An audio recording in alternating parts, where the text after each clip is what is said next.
an sigira su na information caman b'an bolo analyse caman b'an bolo ka kɛ aw ye su na preuve caman bɛ an bolo ka di aw ma su na ni ala sɔnna ma n'a ye video partager aw tɛ fɔ aw jigi kɔ a bɛ kɛ sababu ye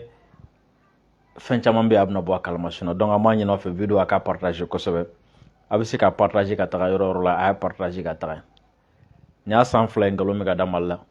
nin y'a san 2 ye an tɛ ka lafiya nin y'a san 2 ye Faransi ni a nɔkanw Nations Unies CEDEAO u bɛ k'anw de tɔɔrɔ ni mercenaire ko kuma ye sɔgɔma Wagner tilefɛ Wagner sufɛ Wagner an taara ɲininiw kɛ an taara bɔ u yɛrɛ kan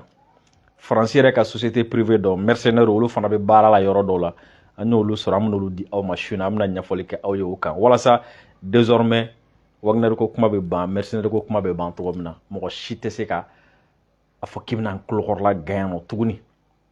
o tɛmɛlen kɔfɛ ka bɔ yen sura an ye kunnafoniw di aw ma k'a fɔ ko fɛn min ye Burkina u ka localité min bɛ yen n'o ye Djibo ye Djibo terroriste kɔni kunda yen kan sura dimanche plutôt a ma nɔgɔya an ye ɲɛfɔli dɔɔni kɛ aw ye kunu terroriste u ye stratégie minnu adopté ani attaque yɛrɛ la i bɛ se ka leçon jumɛn tirer a la ani kunnafoni laban minnu bɛ attaque kan an b'olu fana di aw ma ni ala sɔnna ma an y'a mɛn fana an bɛ mission daminɛ waati min na k'a fɔ komi attaque dɔw ye olu bɛ ka kɛ fan dɔ fɛ yanni ka mission ban n'an sera ka kibaruya jɔnjɔn sɔrɔ la an b'olu di aw ma dans les cas contraires n'an ye min sɔrɔ la an b'a kɛ sɛbɛnni ye walasa aw bɛ a sɔrɔ cogo min na Mali kɔnɔ Mali kɔ kan aw fɛn fɛn bɛ yen ko aw bɛ k'an lajɛ nin waati na an bɛ aw bɛɛ lajɛlen fɔ fɛn min y'an ka aigle ye bi olu kun ka jouer contre la communauté internationale aw bɛɛ lajɛlen y'a ye n'i bɛ ballon ta contre la communauté internationale a ma nɔgɔn parce que communauté internationale ye communauté internationale de ye quoi a jouera cogo o cogo communauté internationale kɔni bɛ fɛn dɔ kɛ walasa surtout k'a fɔ ko arbitre yɛrɛ o baara kɛ Nations Unies na a ye k'a fɔ k'a labanna cogo min na ne yɛrɛ kun ɲinɛna VAR yɛrɛ kɔ ja VAR b'a la sinon an ye waati dɔ kɛra la an ye penalty sɔrɔ VAR yɛrɛ ma segin a kan yɛrɛ a ma weleli kɛ nka a ka ɲi u ye carton rouge d'a ma ka jagoya biw don a la ça va aller mais vraiment félicitations an ka U17 an ka denmisɛnninw an b'u fo diɲɛ bɛɛ faralen ɲɔgɔn kan ko ka taga compétition na ɲɔgɔn dan na diɲɛ jamana 200 ani kɔ Mali taara fo demi-finale la donc Mali a été parmi les 4 premiers jamana 4 min bɛ yen n'olu kɛra jamana 4 fɔlɔ ye Mali b'o o jamana 4 na donc an b'an ka denmisɛnninw fo ni wɔsili la an b'an ka denmisɛnninw fo drapeau kɔrɔtali la an b'an ka denmisɛnninw fo bi malgré k'u cira bɛɛ lajɛlen y'a ye k'a fɔ k'u ye maillot mun ye donc an b'an ka denmisɛnninw fo ka u ka encadrement fo Mali sportif bɛɛ lajɛlen k'a bɛɛ lajɛlen fo ni ala sɔnna ma ça va aller an fana an ye dimi dɔɔni don mɔgɔ ninnu na an ye dimi d'u la fan bɛɛ fɛ baasi t'a la o ma an b'a ɲini aw fɛ video a ka partager kosɛbɛ a ka video a ka carin kosɛbɛ foli ani tanuni ka ɲɛsin an dɛmɛbaga an kɔkɔrɔdɔnbaga Sherif Tiame Haidara kabakofura tigi tension diabète furudimi impuissance sexuelle bana wɛrɛ mana kɛ aw la bana min ni aw ma se ka fura sɔrɔ a la bana wɛrɛ mana kɛ aw la bana min ni a kɛlen don ka aw kamana gan aw kana hésiter a ye Sherif Tiame Haidara a y'u wele u ka téléphone numéro la 70 08 04 08 n'a ni wele bana min kɛlen don ka aw kamana gan kɛra furudimi a kɛra tension a kɛra diabète walima impuissance sexuelle n'a ni numéro wele fura bɛ aw la sɔrɔ cogo min na fura bɛ aw la sɔrɔ condition mun na aw bɛ a kuma kɛ inshallah minnu ye fura in essayer olu y'a yira na k'a fɔ ko alhamdulilayi fura in ko a ka fisa kosɛbɛ o tɛmɛlen kɔfɛ ka bɔ yen maliyɛn minnu bɛ États-Unis Faransi Espagne Belgique Italie Canada fo ka taga se Angleterre ma aw bɛ fɛ ka wari ci ka aw to aw sigiyɔrɔ la teliya kɔnɔna la k'a sɔrɔ fɛrɛ ma sara a la fɛnɛ wa a b'a ci mɔgɔ minnu fana ma Mali la olu b'a sɔrɔ u ka Orange Money la k'a sɔrɔ ma wuli ka b'u nɔ la u kɛra duguba kɔnɔ u kɛra togoda de la wari u b'a sɔrɔ k'a sɔrɔ ma wuli ka b'u nɔ la wa aw fana tɛna fɛrɛ sara a la a ka teli a lakanalen don wa a lafiya ka bon kosɛbɛ sabula fɛn bɛ mɔgɔ miliyɔn 1 o de bɛ a utiliser a bɛ taga Play Store sanfɛ walima App Store sanfɛ a ye Sendwave a y'a télécharger n'a ye Sendwave télécharger a b'a installer n'a y'a installer n'aw donna application kɔnɔna la aw b'a tɔgɔ sɛbɛn k'a ka mail sɛbɛn k'a ka numéro de téléphone sɛbɛn mot de passe a bɛ fɛ ka wari ci mɔgɔ ma a b'o ka téléphone numéro don o la n'a taara ka profil kan code promo a b'a sɛbɛn Drissa 10 o yɔrɔnin bɛ aw ka envoi fɔlɔ la fɛn bɛ 10 € o juru bɛ don aw la o la waati waati ka di aw ye aw bɛ se ka wari ci kalo kɔnɔ fo 10 000 euros aw tɛ fɛɛrɛ sara a la n'aw tɛ se a kɛcogo la a bɛ taga n ka page kan a bɛ Sendwave a b'a application sɔrɔ walima ni video yɛrɛ n'aw donna commentaire kɔnɔna la fɛn min Sendwave ye a bɛ a sɔrɔ commentaire la o la a bɛ se ka don cogo min na ɲɛ b'a la n'aw donna a bɛ n'a ye a application a bɛ kɛ tantɔ an bɛ aw fo k'aw waleɲuman dɔn k'aw barikada k'a fɔ ye video aw kana ɲinɛ k'a partager inshallah an bɛna don an ka ɲinifɛn kɔnɔna la an taara ɲininiw kɛ aw ye bi an taara recherche kɛ sabula fɛn min ye san 2 jugulamɔgɔw bɛ an kan san 2 an sɛgɛlen don san 2 depuis 2021 fo bi Faransi datugu dayɛlɛ ko mercenaires bɛ Mali la an ye kɛlɛ daminɛ fo ka taa don Kidali ko mercenaires bɛ Mali la Nations Unies rapport ko mercenaires bɛ Mali la CEDEAO ka rapport u taga u tindi CEDEAO ka ko ka sɛbɛn ko mercenaires bɛ Mali la Union africaine ka rapport u taara u tindi Union africaine ka ko ka sɛbɛn ko mercenaires bɛ Mali la RFI France 24 Jeune Afrique u ka média bɛɛ farala ɲɔgɔn kan san 2 matraquage mercenaires an taara avion san ko mercenaires an taara hélico san ko mercenaires an taara radaru san ko mercenaires an taara terrain kan ko mercenaires an yɛrɛ taara ɲininkali kɛ an taara sɛgɛsɛgɛliw kɛ ja u da nɔrɔlen bɛ anw na olu de ka baara ye mercenariat ye u da nɔrɔlen bɛ anw na minnu bɛ yaala ka anw tɔgɔ tiɲɛ olu b'u ɲɛ tugu Faransi kan waati min na ni Faransi wuli ka taga mercenariat la ni waati min na n bɛ ka kuma aw fɛ fɛn min ye Congo RDC Faransi ka mercenaires bɛ yen an ka nin élément lamɛn dɛ les RDF du Rwanda. Alors, pour tenter de retourner la situation en votre faveur, vous avez aussi eu recours à des compagnies de sécurité occidentales, une française, Agemira, une roumaine. Ni ye Congo président de ka interview filɛ Congo président de ka interview filɛ ko a ma ko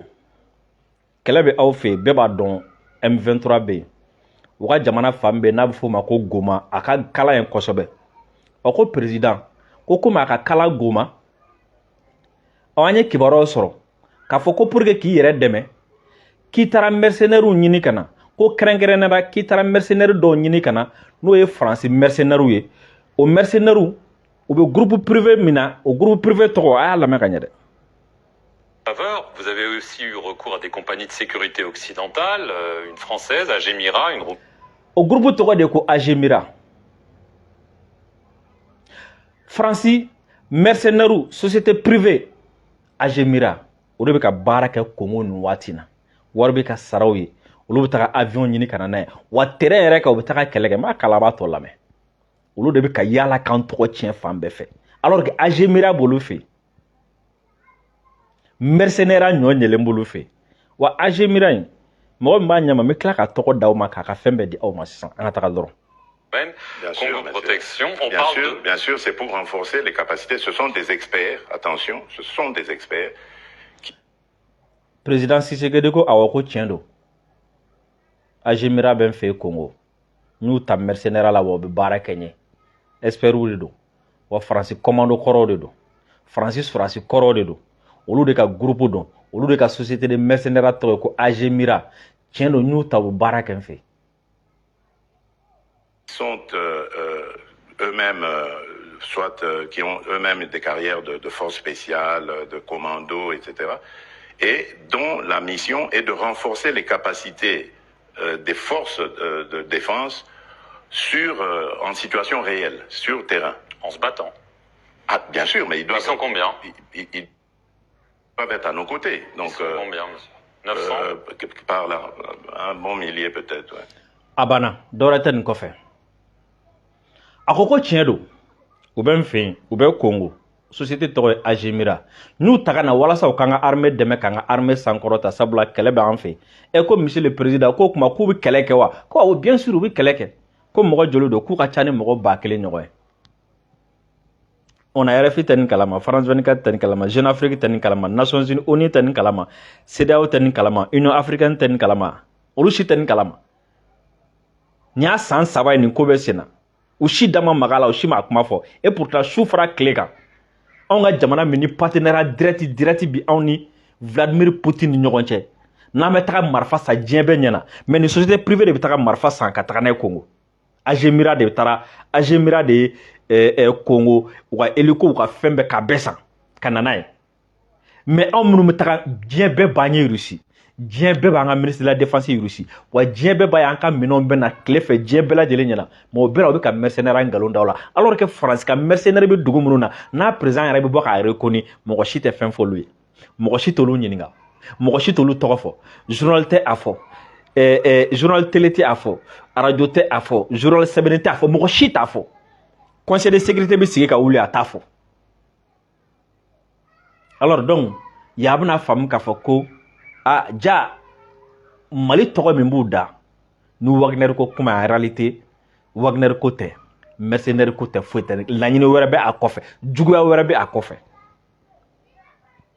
n'o tɛ comment est-ce que France min Union européenne min CEDEAO min Union africaine min parce que Congo bɛ Union africaine kɔnɔna na olu minnu taara ka nkalon da Mali la face à face k'a sɔrɔ preuve t'u bolo foyi t'u bolo mercenaire ko la jamana dɔ filɛ wa o Faransi min bɛ olu bɛɛ kɔfɛ o Faransi ka Agemira société de mercenariat o de filɛ nin ye ka baara kɛ Congo diɲɛ bɛɛ ɲɛkɔrɔ fo o yen président bɛ taa fɔ awɔ tiɲɛ don ko fɛn min Agemira n'o ye Faransi société de mercenariat ko a mɔgɔ 1000 ɲɔgɔn bɛ n fɛ yen wa u bɛ kɛlɛ kɛ terrain kan an ka taga Agemira in yɛrɛ n bɛ information wɔrɔ di an ma halisa Agemira kan a tigi kɔni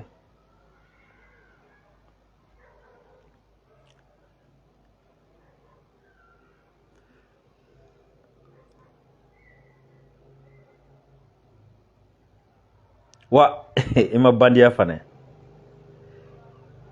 Agemira est arrêté à Sofia en Bulgarie France de société privée de mais pour que ka trace dogo tara ka togo de o tara arrêté Bulgarie mais opère à travers son entité locale Agemira RDC à sa tête se trouve le français ko Agemira Nyema a ɲɛmɔgɔ ye jɔn ye a ɲɛmɔgɔ tɔgɔ ye français de do Olivier Bazin alias colonel Mario o de ye Agemira ɲɛmɔgɔba ye français de do légionnaire kɔrɔ do légionnaire légion étrangère français légion étrangère minnu tun bɛ anw fɛ Mali la français sɔrɔdasi minnu tun bɛ anw fɛ Mali la olu de ye légionnaire ye a tun bɛ baara kɛ o de la n'o ye Bazin ye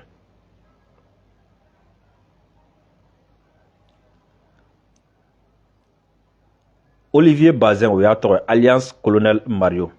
un homme d'affaires actif depuis une trentaine d'années dans les milieux franco-africains notamment comme coursier en équipement militaire il s'est illustré en Tchad ko nin cɛ ye Tchad kɛ dɛ 2020 a ye Tchad kɛ a ye Angola kɛ a ye Congo Brazza kɛ wa cɛ ye Côte d'Ivoire fana kɛ pour le compte entre autres du groupe pétrolier Amapan Tokokuna, la première fois qu'il intervient en RDC. Anga do société yɛrɛ kɔnɔna la u ka mercenaires ninnu caman bɛ bɔ min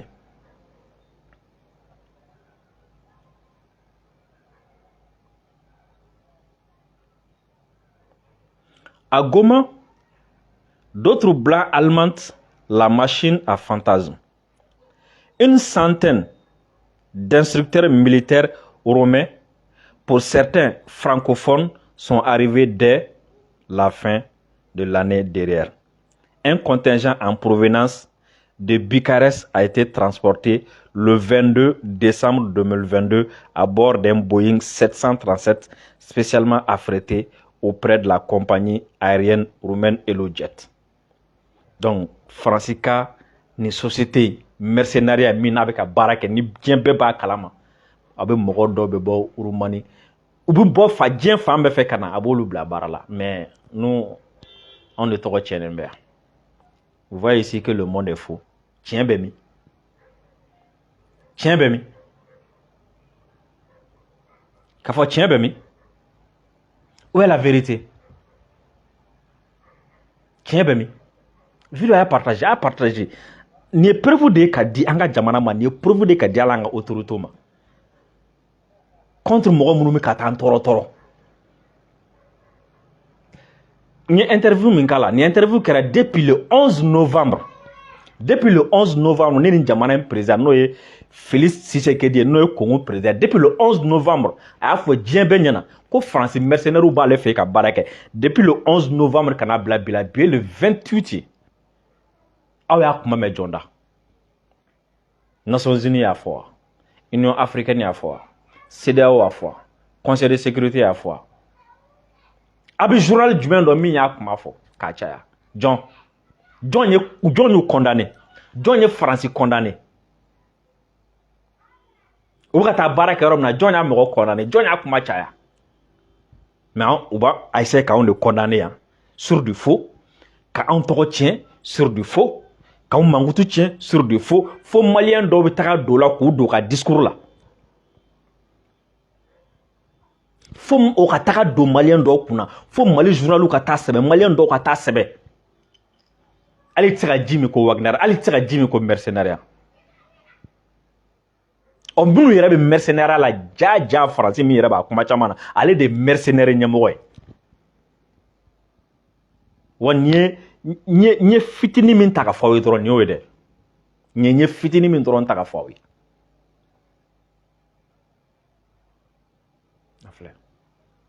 O de la n b'a fɔ aw ye waati o waati.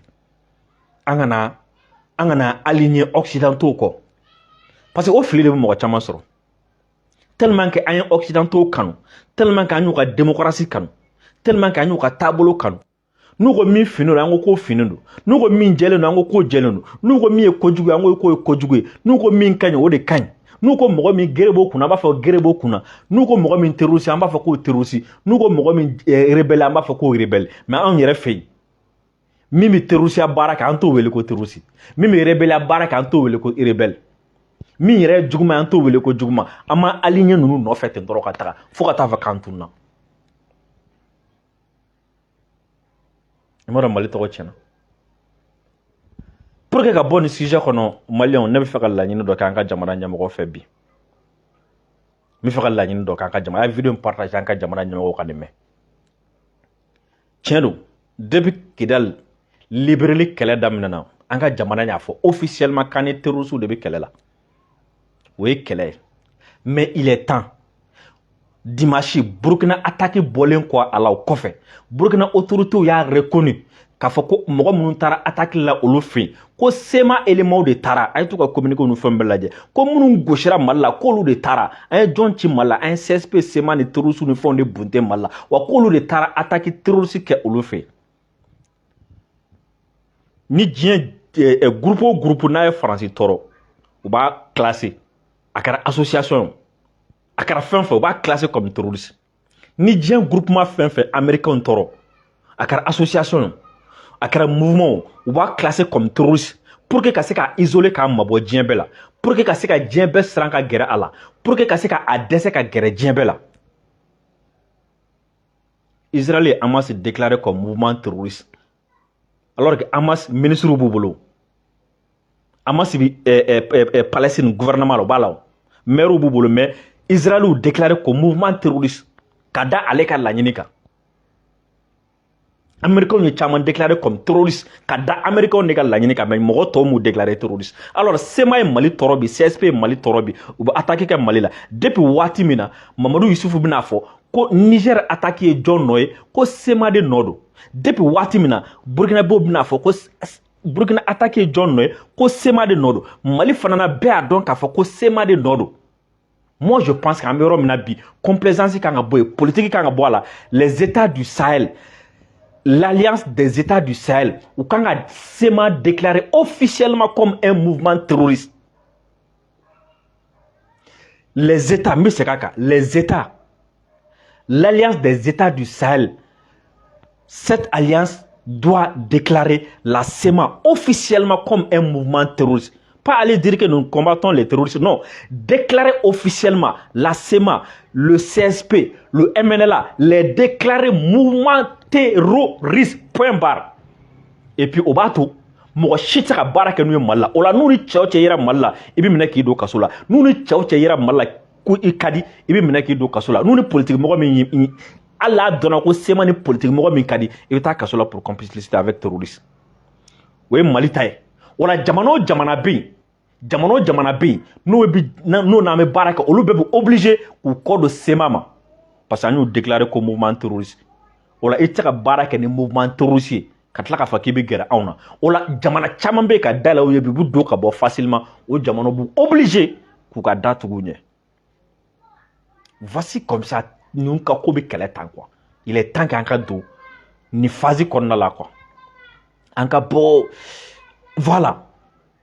parce que imaginez n bɛ taga rapidement Burkina dimanche a y'a ye attaque min kɛra Djibo mais avant Burkina an ye kibaruya dɔ sɔrɔ k'a fɔ ko Menaka mara la ko wulikajɔ dɔw bɛ ka kɛ an ka finitigilakaw bɛ opération dɔw la an y'a mɛn fana k'an ka finitigilakaw bɛ opération na Labɛnzanga mara fana na mais information an b'a bɛɛ lajɛlen sɔrɔ fɔlɔ ni information dafalen sɔrɔla waati min na an b'a di aw ma ou bien an b'a kɛ sɛbɛnni ye an ka page kan aw bɛ y'a ye mais de toute façon an ka finitigilakaw kɔni bɛ bunteli la nin waati na fan dɔ fɛ Mali kɔnɔ yan nɔ parce que terroriste minnu n'u taara ko bɛ gosili kɛ Burkina mɔgɔ 3000 an hakili aw ye vidéo ye terroriste ninnu taara cogo min na aw ye mɔgɔ 500 bɔra sira dɔ fɛ mɔgɔ 400 bɔra sira dɔ fɛ mɔgɔ 1000 bɔra sira dɔ fɛ k'u bɛ taga kan minɛ mais aw y'a ye k'a fɔ ko Burkina ka force kɛra yɔrɔ jumɛn Burkina ka point fort kɛra yɔrɔ jumɛn u ye moyen aérien minnu san terroriste bɛ labɛn fɛn fɛn na u ye stratégie fɛn fɛn ta u bɛ ka bɔ sira fɛn fɛn fɛ Burkina sanfɛminɛnw kun ɲɛ bɛ a bɛɛ lajɛlen na donc c'est comme si surprise kun tɛ bilen u ma se ka taga surprise kɛ Djibo u bɛ se Djibo waati min na a y'a sɔrɔ Djibo sɔrɔdasiw sigilen don k'u kɔnɔ u b'a dɔn u bɛ ka bɔ fan min fɛ kunnafoniya bɛ dugumamɔgɔw ni sanfɛmɔgɔw ni ɲɔgɔn cɛ avion bɛ ka baara kɛ drone bɛ ka baara kɛ hélico bɛ ka baara kɛ wa olu fana b'u to sanfɛ ka terroriste ka position di dugumamɔgɔw ma que terroriste bɔra sira o sira fɛ n'u ko k'u bɛ t'u dogo yɔrɔ o yɔrɔ avion ɲɛ b'u la o de la u gosira mais gosili ma ban dimanche sura gosili continue na tuguni parce que jamana in saba n'o ye Mali Burkina Niger bɛɛ y'a ka frontière sɔgɔ wa bɛɛ tilala k'a ka drone n'u ka avion bila frontière sanfɛ Mali militaires ye an ka drone n'an ka avion k'u bila Mali Burkina frontière sanfɛ Niger fana ye o kelen kɛ donc ce qui fait que fɛn fɛn bolila ka bɔ Burkina u si tɛ se ka don Mali la u si tɛ se ka don Niger wa u tɛ se ka segin ka taga donc kibaruya laban minnu sɔrɔla u ye su minnu yɛrɛ fɔlɔ an ye chiffre minnu sɔrɔ 1440 ɲɔgɔn mais dɔw bɛ ka 2000 bɛɛ fɔ ce qui veut dire que u gosira mais leçon jumɛn bɛ tirer nin na ni mɔgɔ min ye sura ni ye image ninnu ye i bɛ masaya segin Ala ma i b'a fɔ ko ja k'an kun salen don i bɛ masaya segin Ala ma i b'a fɔ ko ja anw kun janfalen don i bɛ masaya segin Ala ma i b'a fɔ ko ja gɛncogo kun t'an ka sɔrɔsiw la i bɛ masaya segin Ala ma i b'a fɔ ko ja tubabuw kun y'an tɔɔrɔ i bɛ masaya segin Ala ma i b'a fɔ ko ja Faransi kun y'an tɔɔrɔ hali Américains yɛrɛ sa ko tubabuw kun y'an tɔɔrɔ ko an ka problème bɛɛ kun y'olu ye aw y'a ye sisan sura n'aw ye télé lajɛ attaque n'a y'a film lajɛ drone ye ninnu filmer depuis u bɔyɔrɔ la ka taga f'u tagayɔrɔ la alors que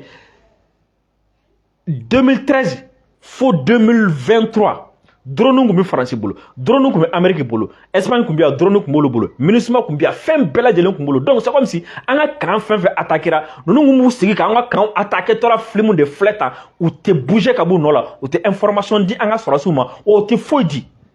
nin b'a yira k'an ka camp fɛn fɛn attaquera Mali camp fɛn fɛn attaquera Burkina camp fɛn fɛn attaquera Niger camp fɛn fɛn attaquera a bɛɛ attaquera ni tubabu ninnu sigilen kun ɲɛ bɛ a bɛɛ lajɛlen na kelen kelen mɔgɔw kun bɛ bɔ ka taga an ka camp attaquer tubabu b'u sigi k'a film lajɛ ka firiya fɛ hali u tɛ se k'a fɔ Mali autorité ma mɔgɔ dɔ bɛ fɛ ka taga nin camp attaquer Burkina mɔgɔ dɔ bɛ fɛ ka taga nin camp attaquer Niger mɔgɔ 600 bɛ ka taga u kun si nin camp ma hali a kana t'u dɛmɛ kɛlɛ la sa a kana marifa d'u ma a kana mugu ci nka k'a fɔ dɔrɔn ko ninnu bɛ ka taga san joli san 10 kɔnɔna la ninnu bɛ yan u ɲɛ bɛ n'aw ma fɛn fɔ o san 10 in kɔnɔna la k'u bɛ k'an dɛmɛ Allahu akbar san 10 an bɛ ka sa u sigilen ɲɛna parce que ni mɔgɔ min ye sura Burkina dimanche attaque n'i y'a film ye dɔrɔn i b'a faamu k'o la k'a fɔ ko ja an ka sɔrɔsiw kun tɛ se ka foyi kɛ face à ça imaginez kan kelen mɔgɔ cayara cogo o cogo an ka yɔrɔ dɔw kun bɛ yen nɔ o y'a sɔrɔ sɔrɔdasi